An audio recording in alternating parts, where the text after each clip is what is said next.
Cabbage rolls, one of my favorite recipes and super easy and quick to make. So for seasonings, I used black pepper, cayenne pepper, garlic seasoning, and Himalayan pink salt. You can use any salt you want.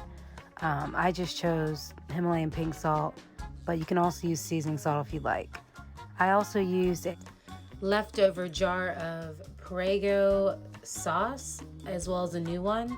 Again, you can use any kind of pasta sauce you want or marinara. It can be canned or jarred, and then you can season it to taste. I also added a little bit of sweetener to mine. Again, it's the sugar alternative. You're also going to want to use about a cup of rice, or you can use cauliflower rice. I also use sweet peppers. These are the really big, long Palermo peppers. They're really, really good, and they cook very well when you're putting it in your meat mixture. And then I also bought a little bit of parsley, but this parsley I only use at the end to garnish my cabbage rolls. And then I couldn't find any jalapenos inside of the Japanese store that I was at, and they didn't have any on base at the time either. So I used shishito pepper. God, that's a tongue twister. I chopped these up finely and use that as well. Now the cabbage, I just got a really big cabbage head.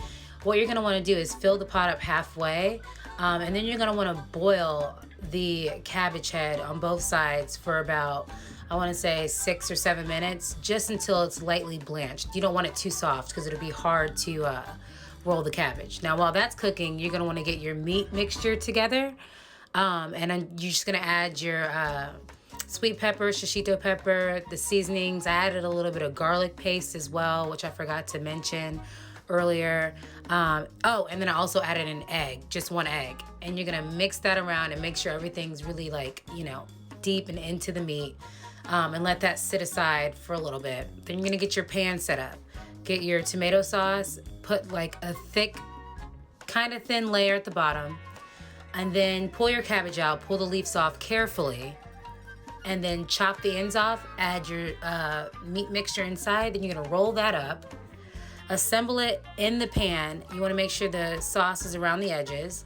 Then you're gonna put some sauce on top, and make sure that's nice and even. Once that's done, cover it with some foil. Then you're gonna stick it in the oven for about 20 minutes, take it out, take the top off, and voila, look how beautiful that looks. Put it on a plate, garnish it with some parsley, and then the finished product looks like this. Super delicious, perfect roll. I mean, guys, you can eat this meal any time of the week. It's super quick, and it's also keto friendly, low carb, and you really can't go wrong with it. And you can really add anything you want. If you want to do a Mexican theme cabbage roll, for example, go for it. But yeah, enjoy, guys. For more cooking tips or recipes, or just living in my life, you can find me on Facebook at Living with Stephanie, or you can follow me on YouTube at Seeking Stephanie. See you later, guys.